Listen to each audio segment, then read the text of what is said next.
The transport ship shook violently as it descended through the atmosphere. Taesung sat in the holding cell, his hands bound behind his back with energy cuffs that burned whenever he moved. 3 other human prisoners sat with him, their faces blank with defeat. The rescue mission had failed. They were supposed to extract a diplomat from the Solvari prison complex on Valor. Instead, they had walked straight into a trap. Taesung had been a soldier for 5 years now. Before that, he taught children on the colony of New Jeju. He taught them mathematics and history. He taught them about Earth, a planet most of them would never see. Then the Solvari came. Their warships appeared in the sky one morning and reduced New Jeju to ash and dust. Taesung survived because he was visiting a neighboring station. 3,000 people died that day. Everyone he knew, everyone he loved. The ship landed with a heavy thud. Guards entered the holding area. They were tall, these Solvari. Their skin had a faint blue tint and their eyes were large and dark. They moved with efficiency, yanking each prisoner to their feet. Taesung stood without resistance. He had seen what happened to those who fought back. They marched through corridors of dark metal. The fortress was massive, built into the side of a mountain. Through narrow windows, Taesung could see the purple sky of Valor and the twin moons hanging low on the horizon. He had studied this planet in his teaching days. It was beautiful once. Now it was just another military installation in an endless war. The other prisoners were taken down different corridors. Taesung walked alone with his guards. They brought him to a large door that opened with a hiss. The room beyond was not a cell. It was an office. Dark wood furniture, real wood, sat arranged around a massive desk. Behind that desk sat a Solvari woman in a black uniform covered with medals and rank insignia. "Prisoner Taesung," she said. Her voice was cold and measured. "I am Commander Hana, sit." The guards pushed him into a chair. His cuffs deactivated and his hands fell free. He rubbed his wrists, watching the commander carefully. She studied him with those large dark eyes, reading something on a screen built into her desk. "You were a teacher," she said. It was not a question. Taesung said nothing. "You taught children between the ages of 6 and 12. Mathematics, history, literature. Then you became a soldier. A good soldier according to your records. You have killed 43 of my people. Your people killed 3,000 of mine," Taesung said quietly. Hana's expression did not change. "War is war. We both have blood on our hands." She stood and walked to the window, looking out at the landscape. "I have a problem, Taesung. A problem that you are going to solve. I am not going to give you military intelligence," he said.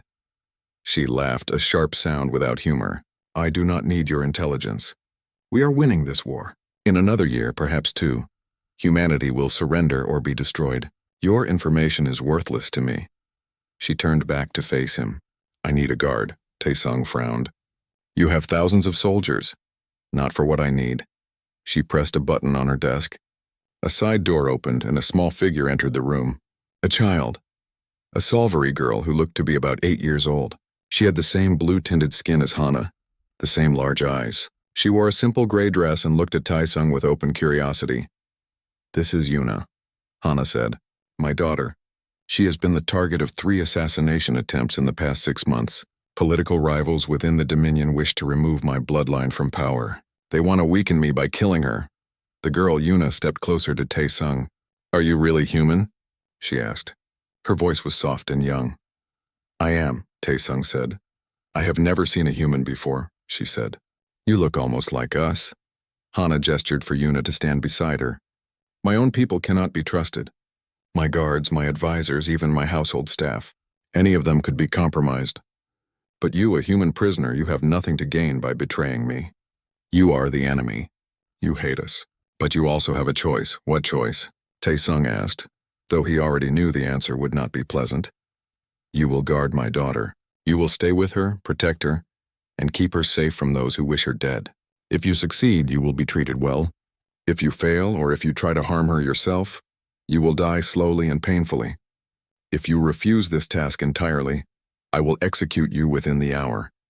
Taesung looked at the child. She stared back at him with innocent eyes. She was just a child. The daughter of his enemy, yes, but still just a child. He thought of his students on New Jeju, the ones who died in the bombardment. They had been innocent too. "Why would I protect her?" he asked. "Why would I save the daughter of the people who destroyed my home?" Hana walked back to her desk and sat down. "Because you are a teacher, Taesung." Teachers protect children. It is in your nature. You can lie to yourself and say you will let her die, but when the moment comes when someone points a weapon at a child, you will act. I have read your psychological profile. I know what kind of man you are. He wanted to argue. He wanted to tell her she was wrong. But deep down, he knew she was right. He looked at Yuna again. The girl gave him a small, hesitant smile. If I do this, Taesung said slowly, I want certain things. Better food. Access to books. Exercise time. Agreed, Hana said immediately. You will have quarters near Yuna's chambers. You will accompany her during her daily activities. Guards will watch you at all times. Any attempt to escape or harm her will result in immediate execution. I understand. Hana nodded. Then we have an agreement. She stood and looked at her daughter. Yuna, this is Taesung. He will be your new guardian. Yuna walked up to Taesung and extended her small hand. Hello, Taesung. Thank you for protecting me. He looked at that small hand for a long moment. Then, slowly, he reached out and shook it. Her hand was warm and delicate in his. Hello, Yuna, he said quietly. As guards led him away to his new quarters, Taesung realized he had just agreed to protect the child of his greatest enemy. He told himself it was only for survival. He told himself he would escape as soon as he learned the layout of this fortress. He told himself he would never care about this child, but somewhere deep inside he already knew those were lies. The first week was the hardest. Taesung followed Yuna everywhere, always 3 steps behind, always watching. The guards watched him just as closely. He learned the morning routine quickly. Yuna woke at dawn. She studied languages and mathematics with tutors for 4 hours. Then she had lunch. Then more studies in the afternoon, focusing on history and military strategy. Evenings were free time before bed. She had no friends. No other children came to visit. The tutors arrived, taught their lessons, and left immediately. The servants who brought food never spoke to her. Yuna lived in a beautiful prison, surrounded by luxury but utterly alone. On the 3rd day, during her free time, Yuna asked him a question. Do you hate me? Taesung was standing by the window of her study room. He turned to look at her. She sat in a large chair, her feet not quite touching the floor, holding a book in her lap. Why do you ask that? He said, You are human. We are at war with humans. My mother says humans hate us because we are taking their planets, so you must hate me. He thought about his answer carefully. I do not hate you, Yuna. You are a child. You did not choose this war. But my mother did. She commands many ships. She has fought in many battles. Does that make me bad too? Taesung walked over and sat in the chair across from her. This was against protocol. The guards tensed, hands moving to their weapons. But Yuna looked at him with such genuine confusion that he could not just stand there. You are not responsible for what your mother does, he said. Just like I am not responsible for what other humans do. We are only responsible for our own choices. Yuna thought about this. What would you be doing right now if there was no war? Teaching, he said. I would be teaching children like you. What did you teach? Mathematics, history, literature? I taught them how to think, how to question, how to understand the world. Her eyes brightened. Would you teach me? Taesung hesitated. Teaching her felt like crossing a line. But what else was he going to do? Stand silently for hours every day? What do you want to learn? He asked. Everything, she said. I want to know about Earth, about human culture, about your history. My tutors only teach me Solvari things, so he taught her. In the evenings, when her formal studies were done, he told her about Earth, about oceans and mountains, about cities with millions of people, about music and art and food. Yuna listened with complete attention, asking questions, making connections. She was intelligent, far more intelligent than her age suggested. 2 weeks passed, then a month. Taesung learned the routines of the fortress. He identified possible escape routes. He noted when the guards changed shifts. He could run. He could probably make it to the transport bay. But every time he thought about it, he looked at Yuna and hesitated. The first assassination attempt came on a Tuesday afternoon. Yuna was in the garden, a small outdoor space on one of the fortress terraces. Taesung stood nearby, watching her examine the purple flowers that grew in carefully maintained beds. The guards were at their posts. Everything seemed normal. Then one of the servants approached with a tray of refreshments. Taesung noticed something wrong immediately. The servant's movements were too stiff, too controlled. He stepped forward just as the servant reached for something under the tray. Tae-sung moved without thinking. He grabbed Yuna and pulled her behind him.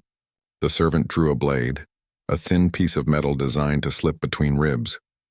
The guards were shouting now, running forward, but they were too far away. The servant lunged. Tae-sung caught the servant's wrist and twisted hard. He heard bone snap. The blade fell. He swept the servant's legs and slammed him to the ground.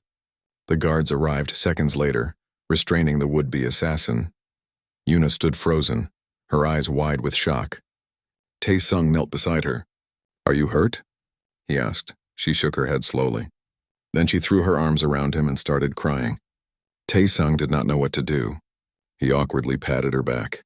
"It is okay," he said. "You are safe." Hana arrived within minutes. She examined the captured assassin, then looked at Tae-sung. "You saved her." "That is my job," he said simply.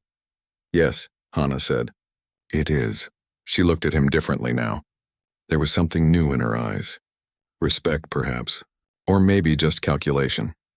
The second attempt came 3 weeks later. This time it was poison in Yuna's evening meal. Tae-sung noticed the unusual color of the soup and stopped her before she could take a bite. The cook was arrested. Another traitor rooted out. After that, something changed between Tae-sung and Yuna. She trusted him completely. She talked to him about everything. Her loneliness, her fears, her dreams of a world without war. He found himself talking back, sharing his own stories, his own losses. One evening, as he was leaving her chambers for the night, she called out to him. "Tae-sung? Yes? I am glad you are here. I know you did not choose this, but I am glad anyway." He stood in the doorway for a long moment. "Good night, Yuna," he said finally. As he walked to his own quarters, Tae-sung realized that Commander Hana had been right. He was a teacher, and teachers protected their students, even when those students were supposed to be the enemy. Hana started visiting more often. At first, she came only to check on Yuna's safety. She would arrive unannounced, inspect the security arrangements, and leave without much conversation. But gradually, the visits changed. She began staying longer. She asked Tae-sung questions about his methods, his observations, his thoughts on the threats they faced. One evening, 6 months after Tae-sung had become Yuna's guardian, Hana arrived while he was playing a strategy game with her daughter. It was a human game called chess. Tae-sung had fashioned the pieces from carved wood during his free time. Yuna was getting good at it, thinking several moves ahead. "Who is winning?" Hana asked, standing in the doorway. "She is," Tae-sung admitted. "She has my king trapped." Yuna grinned and moved her piece. "Checkmate," Hana smiled, a rare expression. "Well done, Yuna. Time for bed now." "But mother," "Bed. Your guardian can teach you more tomorrow." Yuna sighed but obeyed. She hugged Tae-sung briefly before leaving the room with her attendant. Hana watched her daughter go, then turned to Tae-sung. "Walk with me, it was not a request." They left the residential wing and walked through the fortress corridors. Guards followed at a distance. Hana led him to an observation deck that overlooked the valley below. The twin moons were full tonight, casting silver light across the landscape. "She cares about you," Hana said quietly, "more than she cares about anyone else in this fortress." "She is lonely," Tae-sung said. "Children need connection." "Yes." Hana was silent for a moment. "I was not meant to be a mother. I was meant to be a commander. A warrior. When Yuna was born, I did not know what to do with her. So I gave her to caretakers and went back to my ships. Why are you telling me this? Because you have done in 6 months what I could not do in 8 years. You have made her happy." Hana turned to look at him. "You were a teacher on New Jeju colony." Tae-sung stiffened. "Yes. 3,000 people died when we bombed that station. I read the reports. It was meant to be a military target. The intelligence was wrong." She paused. "I gave the order." The words hung in the air between them. Tae-sung felt his hands clench into fists. "You killed them." "Yes, I did. And if I could go back, I would make the same choice. I had intelligence suggesting a weapons depot. I had to act. The fact that the intelligence was wrong does not change my duty as a commander." "They were innocent people," Tae-sung said, his voice tight with controlled anger. "So were the Solvari civilians that human forces killed on Kelvar Station. So were the families on the colony ships that your people destroyed at Andros Prime. We both have blood on our hands, Tai-sung. This war has no innocent sides, he wanted to argue. He wanted to hate her. But she was right, and he knew it. Humanity had committed its own atrocities. He had participated in some of them. The colony ships at Andros Prime had been carrying civilians along with military personnel. The attack had killed everyone aboard. I did not want this war, Hana continued. None of us did, not truly. But the High Council of the Dominion believes humanity is an existential threat. They believe you will expand endlessly, consuming resources, taking planets until there is nothing left for anyone else. They believe this war is defensive. And what do you believe? Tae-sung asked. I believe that both our peoples are afraid. Fear makes us cruel. It makes us see enemies where we might have found friends. She looked out at the moons. I have been fighting for 15 years. I have destroyed cities. I have sent thousands to their deaths. And for what? Territory? Resources? Pride? Then why not stop? Why not work for peace? Because I am a soldier. I follow orders. The High Council commands and I obey. She turned back to him. But sometimes I wonder what kind of world Yuna will inherit. Will she be a commander like me? Will she give orders that kill innocent people? Will she die in some meaningless battle? Tae-sung understood then. Hana was not just a commander. She was a mother trying to protect her child from a future she could not control. She does not have to be like you, he said. She can choose her own path, can she? We are both prisoners of this war, Tae-sung. You in your cell, me in my duty. What choices do we really have? They stood in silence, looking out at the alien landscape. For a moment, they were not enemies. They were just two people trying to survive in a world that made no sense. I received a message today, Hana said finally. From the High Council. There are whispers of peace negotiations. The war is becoming too expensive. Too many losses on both sides. They are considering a ceasefire. Will it happen? I do not know. There are factions that want the war to continue. Hardliners who believe compromise is weakness. She glanced at him. If there is peace, there will be prisoner exchanges. You would be freed. Tae-sung felt something strange in his chest. Relief, yes, but also something else. Sadness. And Yuna? Would need a new guardian. One I cannot trust as I trust you. You trust me. You have had dozens of opportunities to harm her. To use her as a hostage. To escape, yet you remain. You protect her. You teach her. You make her laugh. Hana's voice softened. Yes, Tae-sung. I trust you. Strange as it is to say, a message came through on Hana's communicator. She read it and frowned. I am needed in the command center. Come. I want you to see something. They walked through the fortress to a secure room filled with displays and monitors. Officers worked at stations coordinating fleet movements and intelligence reports. Hana brought Tae-sung to a central screen that showed a star map. This is the current state of the war, she said, pointing to various sectors. Red indicated Solvari territory. Blue indicated human space. There was a lot more red than blue. Your people are losing. In 6 months, maybe less, the war will be over. Then why negotiate peace? Because winning is not the same as surviving. We have lost millions. Our economy is collapsing. Another year of war might destroy us both. She highlighted a neutral station on the map. Talks are scheduled here in 3 months. I have been chosen as one of the Solvari representatives. What do you want from me? I want you to come with me. You and Yuna. I want you there to remind me why peace matters. Tae-sung looked at the map, at all the territory marked in blood and sacrifice. And if the negotiations fail? Then we go back to killing each other until there is nothing left. As they left the command center, Tae-sung thought about what Hana had said. Peace was coming, maybe, and with it, his freedom. He should have been happy. Instead, he thought about Yuna, about leaving her alone again, and he felt only uncertainty. The journey to the neutral station took 5 days. Tae-sung, Yuna, and Hana traveled aboard a diplomatic transport, along with a security detail and several Solvari advisors. Yuna was excited about the trip. She had never left Valor before. She spent hours pressed against the viewport watching the stars drift by. Is that Earth? She asked, pointing at a distant yellow star. No, Tae-sung said. Earth is too far away to see from here. But it is out there, somewhere in that direction. Will you go back there when the war ends? He did not know how to answer that. Maybe, he said finally. The neutral station was called Terminus. It was built by the Serene Collective, a species that had remained neutral throughout the war. The station was massive, a ring of metal and glass spinning in the void. Ships from a dozen different species were docked at its ports. When they arrived, Tae-sung saw something he had not expected. Human ships. Diplomatic vessels with the blue and white insignia of the United Colonial Fleet. His people were here. The negotiations took place in a large chamber at the station's center. Representatives from both sides sat at a long table. Hana sat with the Solvari delegation.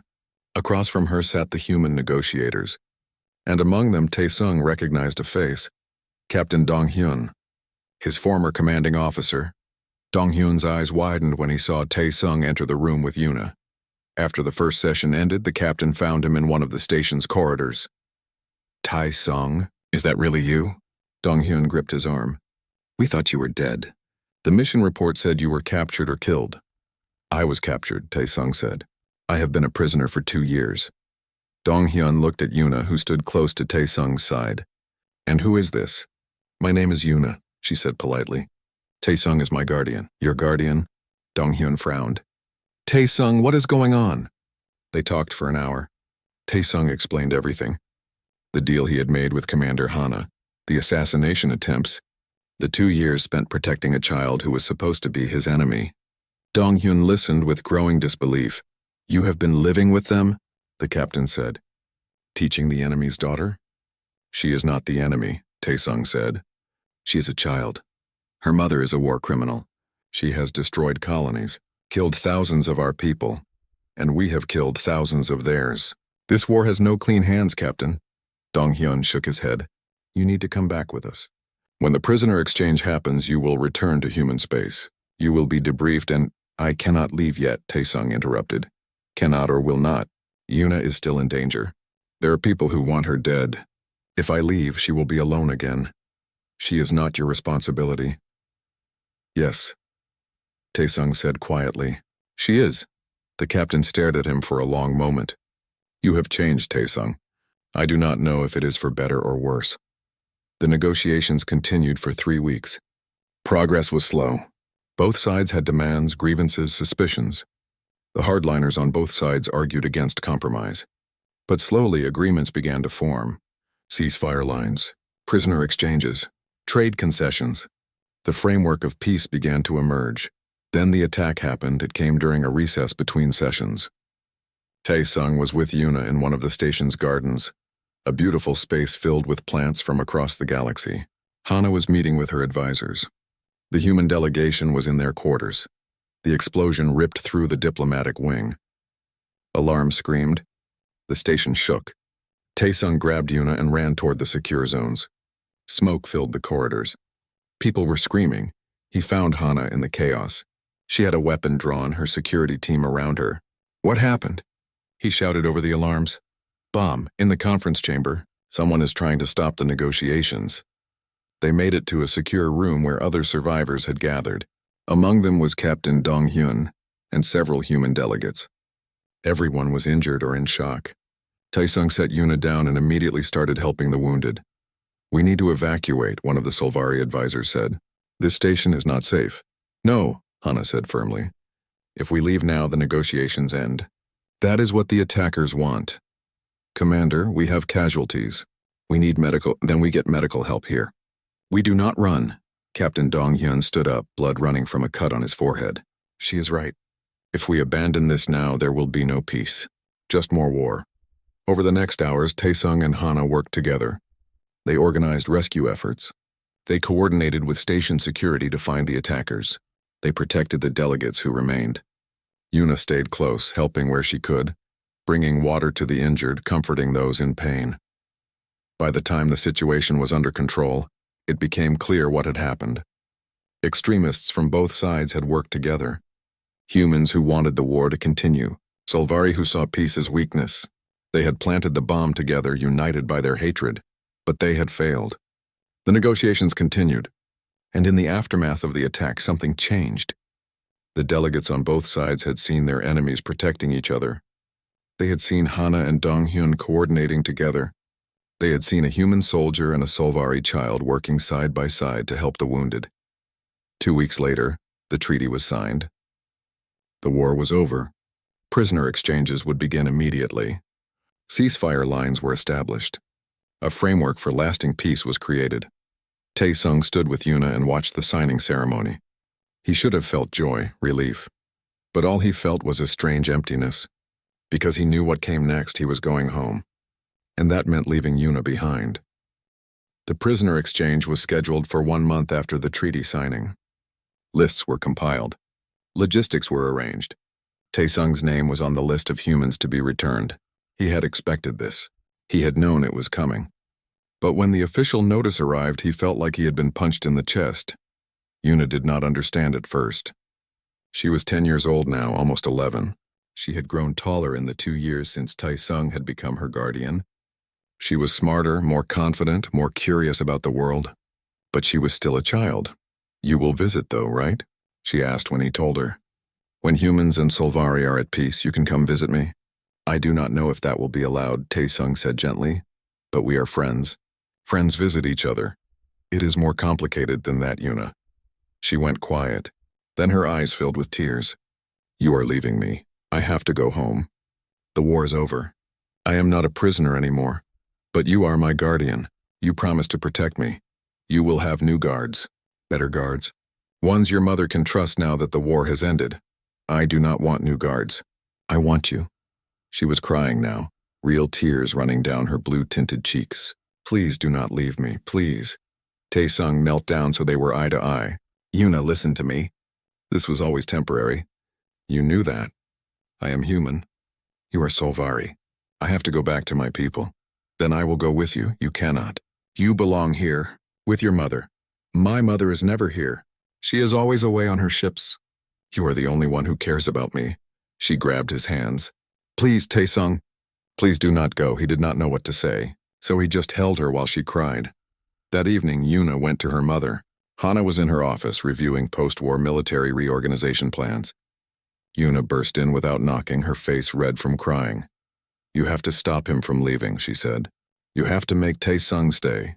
Hana looked up from her work. "Yuna, he is human. The war is over. He has to go home. This is his home. With us, with me. No, child. This was his prison. Now he is free. Then make him stay anyway. You are a commander. You can do that." Hana set down her work and stood. She walked to her daughter and placed a hand on her shoulder. "Yuna, I cannot keep him prisoner when there is no war. That would be wrong. I do not care. I need him. He is the only one who understands me, the only one who teaches me real things, the only one who makes me feel less alone." Hana saw the desperation in her daughter's eyes. She saw how much Yuna had come to depend on Tae-sung, and she felt something she rarely allowed herself to feel. Fear. Not fear of the enemy. Fear of losing her daughter's happiness. Over the next week, Hana began to consider possibilities. She consulted with her advisors. She reviewed the treaty terms. She looked for loopholes, justifications, legal grounds, and she found them. Tae-sung had spent 2 years inside Solvari military facilities. He had seen classified information. He knew security protocols. He had access to sensitive intelligence about Solvari military structure. From a security perspective, releasing him was a risk. Hana called a meeting with the Prisoner Exchange Committee. She presented her case.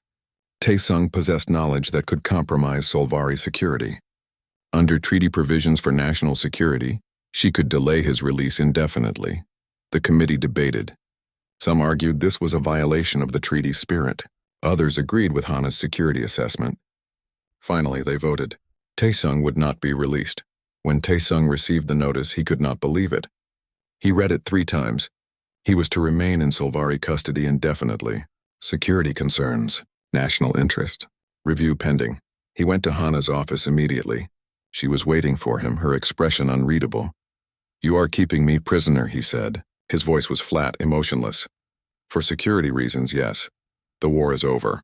I have the right to go home. You have seen too much. You know too much. I cannot release you. This is not about security. This is about Yuna." Hana's mask cracked slightly. "She needs you. She needs to learn that she cannot keep people like possessions, and you need to learn the same lesson, Commander. Watch your tone, prisoner. I am not a prisoner anymore. The war is over. You signed the treaty yourself, and I am using the legal provisions of that treaty to protect my nation's security." "You are lying to yourself," Tae-sung said. His voice was rising now, anger breaking through. "You are keeping me here because your daughter asked you to. Because you cannot stand to see her unhappy. Because it is easier to cage me than to deal with her pain. I am doing what is necessary. You are betraying every principle you claim to believe in. You told me you wanted Yuna to have choices. What choice is she learning here? That power means you can take whatever you want." Hana stood. "This conversation is over. Return to your quarters." "I believed you," Taesung said quietly. "When you talked about peace, about trust, about change. I thought you were different. But you are just another tyrant keeping people in cages." Guards escorted him out. He was moved to a new section of the fortress. Still comfortable, still well treated, but isolated, away from Yuna. He was allowed one supervised visit per week. The first visit broke his heart. Yuna ran to him and hugged him. "I knew Mother would make you stay," she said happily. "Now everything can be like before." "No, Yuna," he said gently.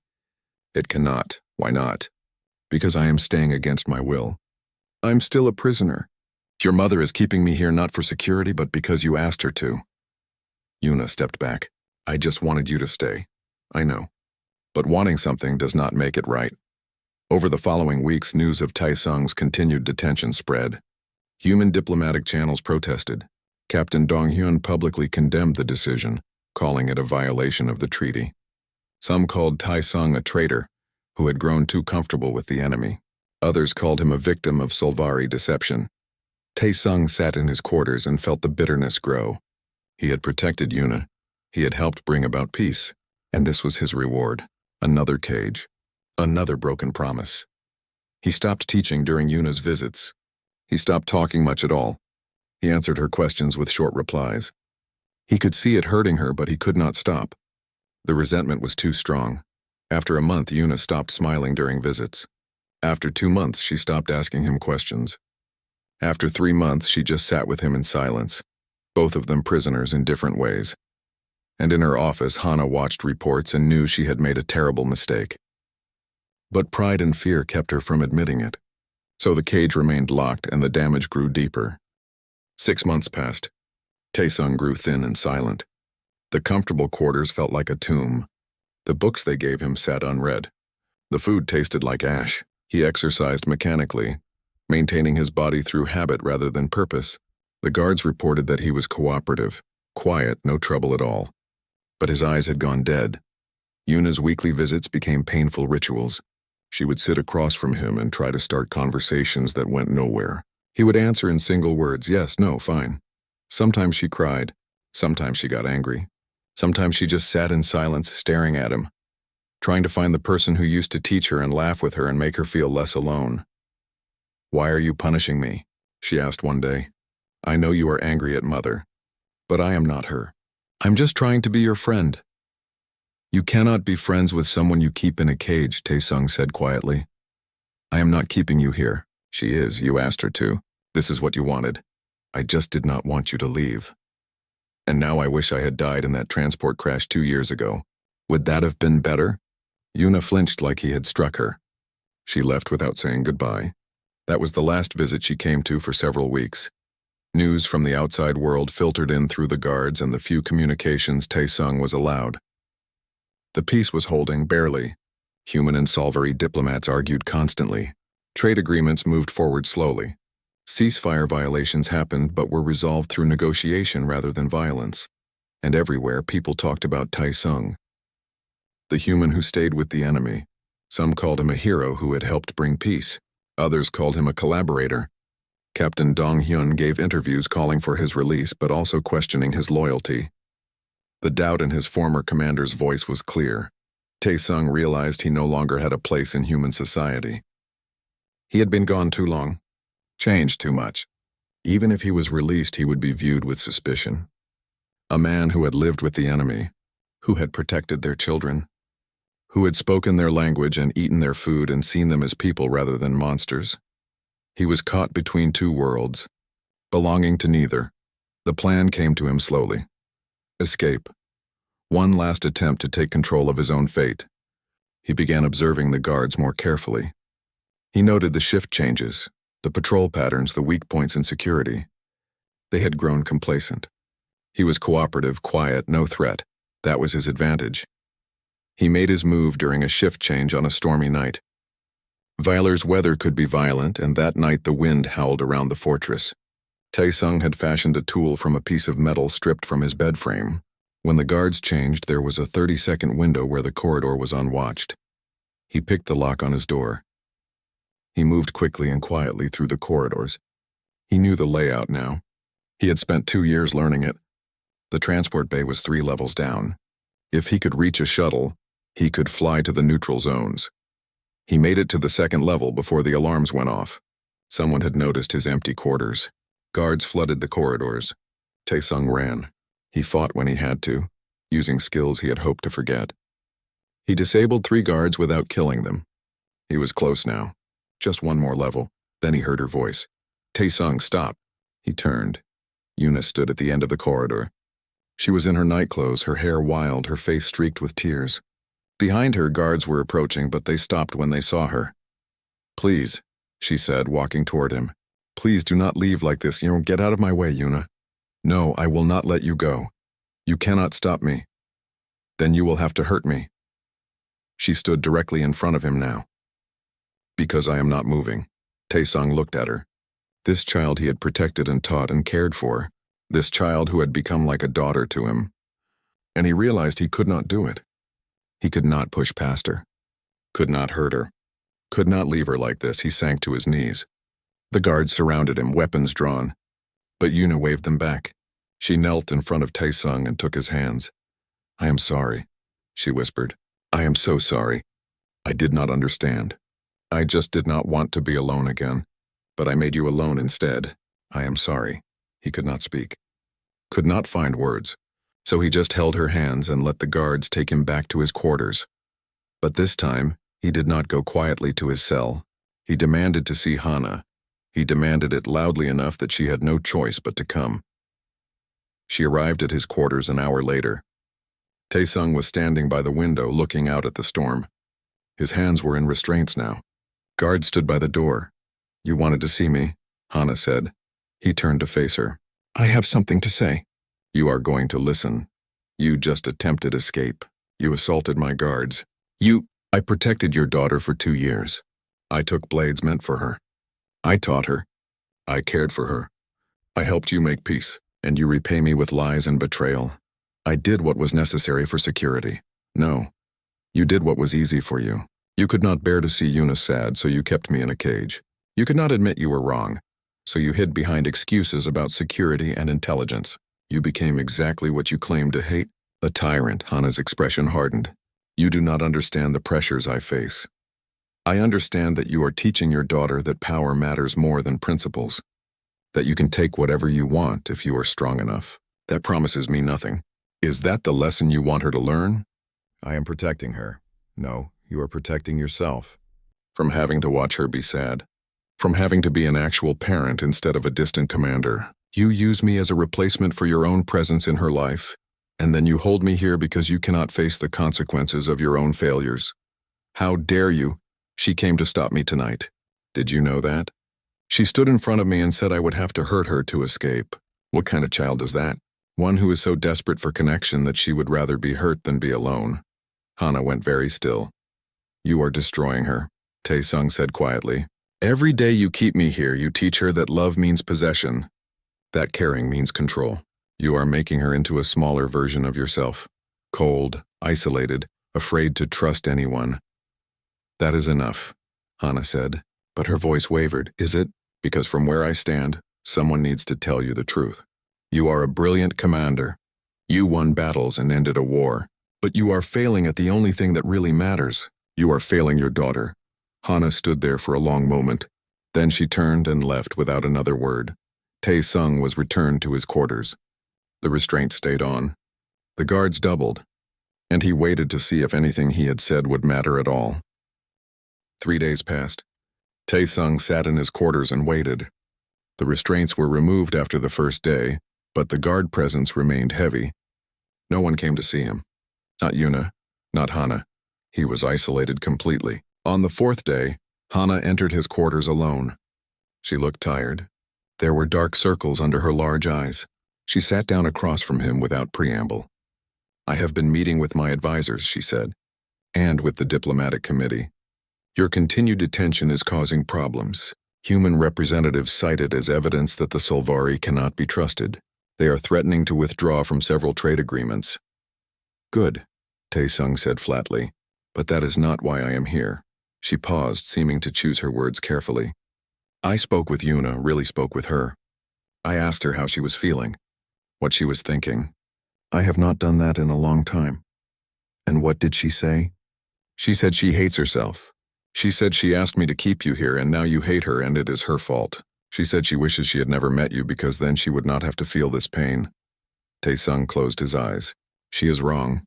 I do not hate her, I know. But she does not. Because I have taught her that keeping people is the same as loving them, just as you said." Hana's voice was quiet now, stripped of its usual authority. "My advisors tell me I should keep you indefinitely. That releasing you sets a dangerous precedent. That your knowledge of our systems is a genuine security risk. So you will keep me prisoner forever." "No. I am going to release you." He looked at her in surprise. "Not because of political pressure. Not because of the treaty. Because you were right. I am teaching my daughter terrible lessons. I am showing her that power means you can take whatever you want. And if I continue, I will destroy the only good thing in my life." "When?" Tae-sung asked. "Soon, but there is a complication." She leaned forward.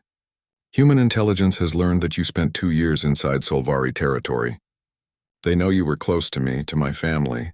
There are factions within your own government who see you as a security risk now, or worse, a collaborator. Captain Dong-hyun mentioned something similar. It is worse than he knew. There is a plot.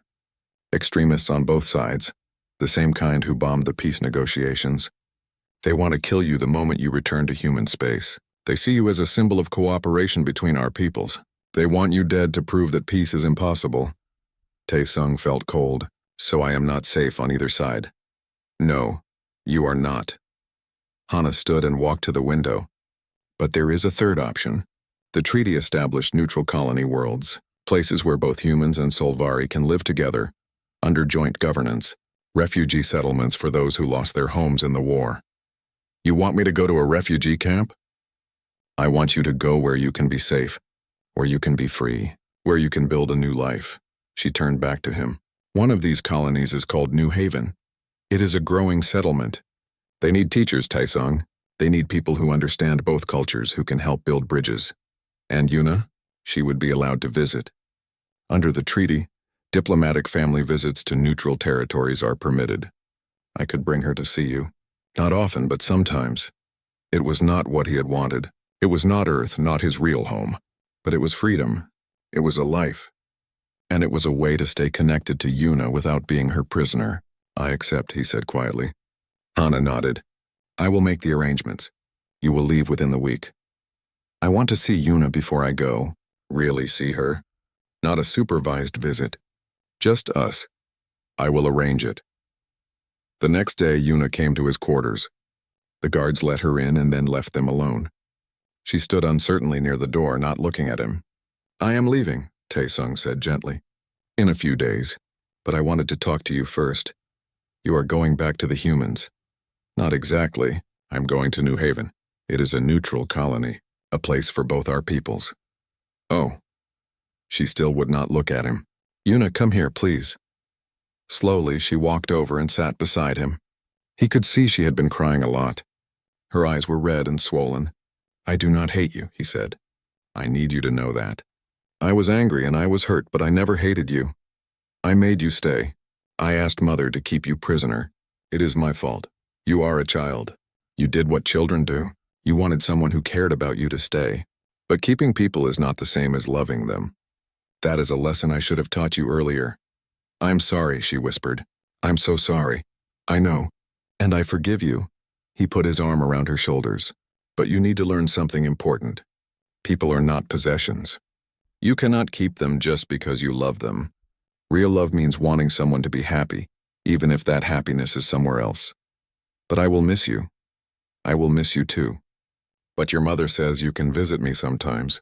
At New Haven it will not be the same, but we can still see each other. Really, really, and I will write to you. I will tell you about the school I am going to start there, about the students I teach, about everything. And you can write back and tell me about your studies, your life, everything you are learning. She hugged him tightly. Promise you will not forget me. I could never forget you, Yuna. You changed my life. You taught me that even enemies can become family. They talked for hours. He told her about New Haven, about his plans, about the future he hoped to build. She told him about her own studies, her dreams, the things she wanted to do when she was older. For the first time in months, they felt like themselves again. When it was time for her to leave, she hugged him one more time. I love you, Tae-sung. Like you are my real father. I love you too, he said. Like you are my real daughter. The transport to New Haven left 3 days later. Hana and Yuna came to see him off. At the landing bay, Hana handed him a datapad. This contains a full pardon from the Solvari Dominion. You are no longer a prisoner. You are officially listed as a civilian consultant to the peace process. It should help protect you from accusations of being a war criminal or collaborator. Thank you, Tae-sung said. No, thank you. For protecting my daughter, for teaching her, for helping me see what I was becoming. She extended her hand. I hope that someday I will be worthy of the trust you showed me. He shook her hand. Then he knelt down to say goodbye to Yuna. She was trying not to cry. Be strong, he told her. Be kind, be curious. And remember, you always have a choice about who you want to be. I will remember, she promised. He boarded the transport. As it lifted off, he looked out the viewport and saw them standing there watching him go. Hana with her hand on Yuna's shoulder. Both of them waving. New Haven was smaller than he expected. A collection of prefabricated buildings on a green world with 2 suns. Humans and Solvari walked the same streets, shopped in the same markets, lived side by side. It was not perfect. There were tensions, arguments, old hatreds that died hard, but it was trying. Tae-sung found a building that could be converted into a school. He registered with the colony administration. Within a month, he had 30 students. Human children and Solvari children learning together, mathematics and history and literature, how to think, how to question, how to understand each other. 6 months later, Yuna visited for the first time. She spent a week with him, meeting his students, helping teach, seeing the new life he had built. She had grown again, almost 12 now, maturing into a thoughtful young woman. On her last evening, they sat outside his small house and watched the 2 suns set. I like it here, she said. Everyone seems happy. We are building something new, Tae-sung said. It is not easy, but it matters. Mother is different now too. She talks to me more. She asks questions. She is trying to be better. That is good. That is what growth looks like. Before she left, she gave him a message crystal. Mother asked me to give you this. That night, Tae-sung played the message. Hana's face appeared, speaking from her office on Vylor. Tae-sung, I wanted to send you this, though I am not sure what to say. Thank you feels insufficient for what you have done. You saved my daughter's life multiple times. You showed me the errors in my thinking. You helped bring peace to our peoples. You taught me what honor truly means. I spent my life following orders, believing that duty was enough. You showed me it is not. Duty without wisdom is just cruelty with a uniform. I am trying to be better now. For Yuna, for my people. Because of what you taught me. If you ever need anything at all, you have only to ask. You will always have a friend in the Solvari Dominion. You will always have a place at my table. And you will always be welcome in my daughter's life. Thank you, teacher, for everything. Tae-sung sat in the darkness for a long time after the message ended. He thought about the journey that had brought him here. From prisoner to guardian, from enemy to friend, from teacher to father figure, from war to peace. It had not been the life he planned. He would never return to Earth. He would never see his old home again, but he had found something else. Purpose. Connection. A chance to build something better than what had been destroyed. And he had Yuna, not every day, not even every month, but enough. Enough to matter, enough to make all the pain worthwhile. Outside, the 2 suns of New Haven set below the horizon, and Tae-sung smiled. For the first time in years, he felt truly free.